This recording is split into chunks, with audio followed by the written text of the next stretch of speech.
Video کو like کر کے آگے شیئر ضرور کر دینا۔ میں نے ایک فقیر کو اپنی قبر میں لیٹے ہوئے پورے ملک پر، بھارت پر حکومت کرتے دیکھا ہے، اور وہ فقیر لوگوں کی چوکھٹ کا فقیر نہیں ہے، وہ فقیر لوگوں کے دروازے کا فقیر نہیں ہے، بلکہ وہ فقیر محمد الرسول اللہ کا فقیر ہے۔ اس کی فاں میں فاقے کی جلوہ گری ہے، اس کی قاف میں قناعت کی رانائیاں ہیں، اس کی یا میں یاد الہی کے جلوے ہیں، اور اس کی راہ میں رب سے رشتہ محبت بے وصف ہے۔ لوگ فقیر سمجھتے ہیں مانگنے والے کو۔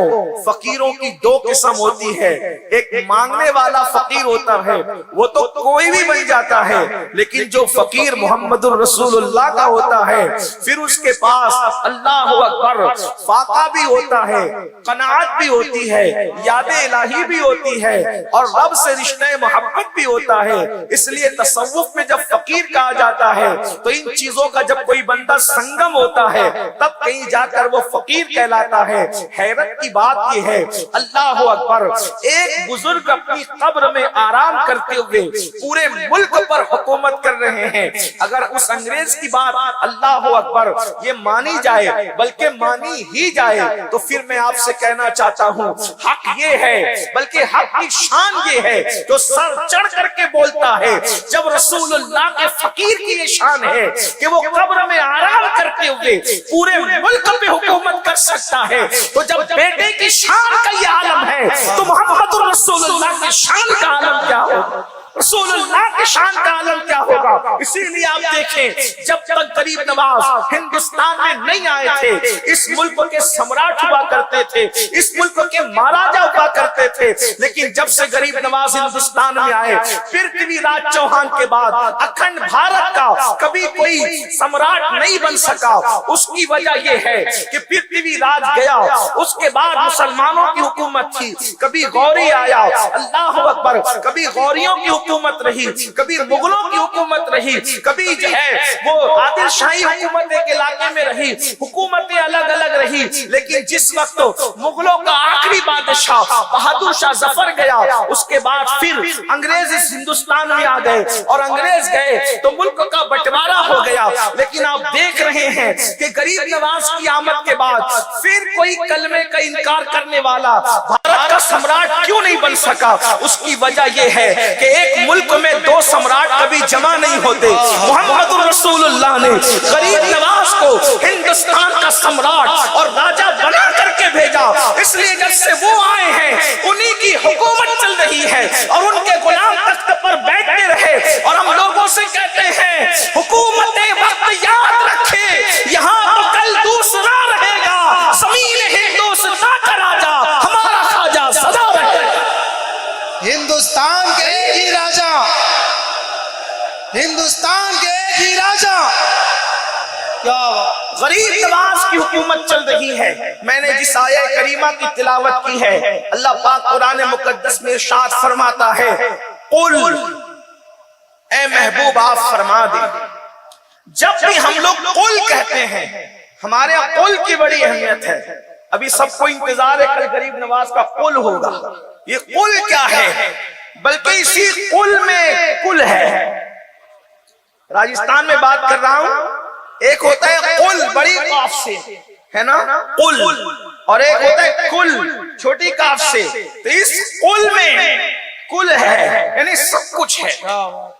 اب یہ قل کیا چیز ہے؟ تو قل اتنی محبت کی چیز ہے، پورے قرآن میں جگہ جگہ قل، اور جہاں ہے قل اس کا مطلب ہوتا ہے محبوب آپ فرما دیں۔ کیا مطلب ہوا؟ محبوب آپ فرما دیں۔ یہاں ایک بات کہوں عقیدے کی، توجہ فرمائیں۔ اگر کسی کا یہ ذہن ہے کہ ہم رسول اللہ کی طرح ہیں یا رسول اللہ ہماری طرح ہیں، تو ہم ان سے کہتے ہیں کہ اللہ نے جو باتیں محبوب سے کہی ہے قل کہہ کر، تو کیا کبھی آپ سے بھی کہی؟ اور جو بات محبوب کہتے ہیں، جو بات محبوب کہہ دیں، آپ کہیں تو کبھی کفر ہو جائے، اور آپ کہیں تو کبھی گمراہی ہو جائے۔ کوئی کہہ دے یا کون کہہ سکتا ہے؟ یہ سب اہل ایمان ہے، سادات علماء ہے، کوئی کہہ سکتا ہے جو حضور نے کہی؟ کیا کہی حضور نے؟ اور خود نہیں کہی، اللہ نے فرمایا قل، آپ فرما دے، جگہ جگہ قل آپ فرما دے، قل آپ فرما دے، قل آپ فرما دے۔ کیا فرما دے؟ اللہ کلام تیرا ہے۔ دیکھو قرآن حضور کا کلام نہیں ہے، قرآن کس کا کلام ہے؟ اللہ کا کلام ہے۔ اللہ کلام تیرا ہے، تو فرما۔ تو محبوب سے کہتا ہے آپ فرمائے، کلام تیرا، اور تو کہتا ہے آپ فرما، آپ فرمائے، آپ فرمائے۔ اس کی وجہ بتاؤں؟ اس کو یہاں رکھیے، ملانے کے لیے، سمجھانے کے لیے۔ آپ کو آپ کے بچے سے پیار ہوتا ہے، ٹھیک؟ بچہ آپ کو توتلی زبان میں کہتا ہے ابو، تو آپ کہتے ہیں کیا؟ وہ کہتے ہیں ابو، آپ کہتے ہیں کیا؟ وہ کہتے ہیں ابو۔ یہ بار بار کیوں آپ اس سے بلوا رہے ہیں؟ کیوں بلوا رہے ہیں؟ کیوں؟ اس لیے کہ اس کی بولی آپ کو پسند ہے، اس کی بولی آپ کے من کو بھاتی ہے، آپ کو اچھی لگتی ہے، اس لیے آپ کہتے ہیں کیا؟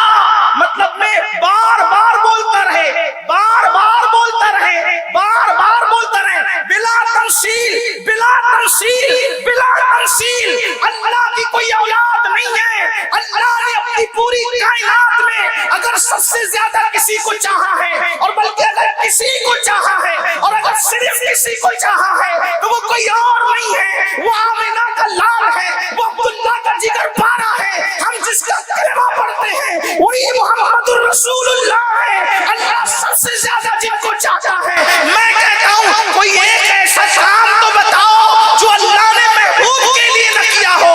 کائنات بنائی محبوب کے لیے، زمین بنایا محبوب کے لیے، آسمان بنایا محبوب کے لیے، ستاروں کی انجمن سجائی محبوب کے لیے، زمین بنائی، زمین کا سبزہ بنایا محبوب کے لیے، گرتے ہوئے آبشار محبوب کے لیے، بلکاتی ہوئی ندیاں محبوب کے لیے، سمندر کی طغیانی محبوب کے لیے، شفق کا جمال محبوب کے لیے، افق کی سرخیاں محبوب کے لیے، یہ نورانی چہرے محبوب کے لیے، یہ زبانیں محبوب کے لیے، جسم سے جان محبوب کے لیے۔ بلکہ میرے امام تو یہاں تک کہتے ہیں زمین و زمان تمہارے لیے، مکین و مکان تمہارے لیے، چنین و چنا تمہارے لیے، بنے دو جہاں تمہارے لیے، دہن میں زبان، دہن میں زبان، دہن میں زبان، دہن میں زبان، بدن میں ہے جان، ہم آئے یہاں اٹھے بھی وہاں تمہارے لیے۔ اشارے سے چاند چیر دیا، گئے ہوئے کھر کو پھیر لیا، گئے ہوئے دن واسر کیا، یہ تابو تمام تمہارے لیے۔ اللہ اکبر۔ جنا میں چمن،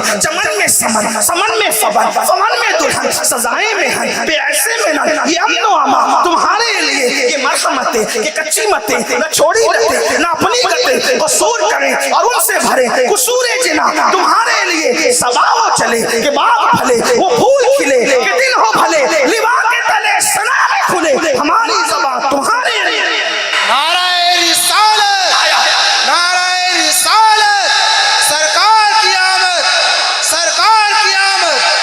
سبحان اللہ۔ سب بنایا ان کے لیے، اور حضور تاج الشریعہ کہتے ہیں، اور بڑے خوبصورت انداز میں کہتے ہیں آپ کی خاطر بنائے دو جہاں، اور اپنی خاطر جو بنایا آپ ہے، اپنی خاطر جو بنایا آپ ہے، سب کچھ انہی کے لیے۔ ایک مقام پہ میرے امام کہتے ہیں وہ جو نہ تھے تو کچھ نہ تھا، وہ جو نہ ہو تو کچھ نہ ہو، جان ہے وہ جہان کی، جان ہے تو جہان ہے۔ قل آپ فرما دے، کہیں کہتا ہے قل یا ایھا الکافرون، کہیں کہتا ہے قل هو اللہ احد، کہیں کہتے ہیں قل ان کنتم تحبون اللہ۔ الگ الگ مقامات پر کہا جا رہا ہے، اور یہاں جو بات کہی جا رہی ہے قل، آپ کو اپنے بچے کی بات پسند، آپ اس سے بار بار کہلواتے ہیں، اور خدا کو اپنے محبوب کی بات پسند، تو اللہ تعالیٰ اپنی بات بھی، توجہ کریں شاہ پورہ والوں، توجہ کریں اپنے محبوب کی شان کیا ہے، اپنے محبوب کی شان کیا ہے۔ کہتے کیا کہتا اللہ؟ قل آپ فرما دیں، کلام اللہ کا، اور سننا کس سے چاہ رہا ہے؟ کس سے؟ ہائے ہائے جب داؤد کی آواز نکلتی ہے تو اڑتے ہوئے پرندے رک جاتے ہیں، پرندوں کو اشتیاق ہے آواز داؤد کے لیے، اور محبوب کی آواز کی کیا شان ہے کہ اللہ اپنا کلام بھی اپنے محبوب کی زبان سے سننا چاہتا ہے۔ اسی کو استاد زمن کہتے ہیں، قل کہہ کے اپنی بات بھی لب سے تیرے سنی، قل کہہ کے اپنی بات بھی لب سے تیرے سنی، اللہ کو ہے اتنی تیری گفتگو پسند، اللہ کو ہے اتنی تیری گفتگو پسند۔ اب فرمایا جا رہا ہے قل، فرمایا کیا کہیں؟ اب حضور جو کہہ رہے ہیں وہ کوئی نہیں کہہ سکتا، کیا؟ ان کنتم تحبون اللہ، آپ کہیں محبوب کہ اگر تم اللہ سے محبت کرتے ہو تو کیا کریں؟ فاتبعونی، میرے پیچھے پیچھے چلو، میری پیروی کرو، میری نقل کرو، یعنی جو میں کرتا ہوں وہی کرنا۔ اس کو کہتے ہیں فاتبعونی، اتباع کرنا۔ کیا؟ میری نقل کرو، میرے پیچھے چلو۔ کیسے؟ جیسے میں کھاتا ہوں، ہیروں کے طریقے پہ نہیں کھانا، جیسے میں محمد کھاتا ہوں صلی اللہ علیہ وآلہ وسلم، روحی فدا، ویسے کھاؤ۔ جیسے میں سوتا ہوں ویسے تم بھی سو، جیسے میں نے شادیاں کی ویسے تم بھی کرو، جیسے میں بولتا ہوں ویسے تم بھی بولو، جیسے میں اٹھتا ہوں ویسے تم بھی اٹھو، جیسے میں بیٹھتا ہوں ویسے تم بھی بیٹھو، جیسے میں جھکتا ہوں ویسے تم بھی جھکو، جیسے میں زمین پہ سر رکھتا ہوں تم بھی رکھو۔ کیا ہوگا؟ تو کہا میرے جھکنے کی طرح جھکو گے، اوروں کی طرح جھکو گے تو جھکنا کہلائے گا، میری طرح جھکو گے تو رکوع بن جائے گا۔ اوروں کی طرح سر زمین پہ رکھو گے تو ماتھا زمین پہ ٹیکنا اور رگڑنا ہوگا، لیکن میری اتباع میں پیشانی کو زمین پہ رکھو گے تو وہ سجدہ ہو جائے گا، اور اس میں ملے گا کیا؟ جب تو زمین پہ پیشانی کو رکھے گا میری اتباع میں، میری پیروی میں، میری نقل میں، تو اللہ اور تیرے درمیان جتنے پردے وہ سب اٹھا دیے جائیں گے اور تجھے اللہ کا قرب نصیب ہو جائے گا۔ فاتبعونی، ہر معاملے میں اتباع کرو، پھر کیا ملے گا؟ تو اللہ فرماتا ہے محبوب کہے یحببکم اللہ، محبوب کی نقل کرنے پر، اتباع کرنے پر تم بھی محبوب بن جاؤ گے۔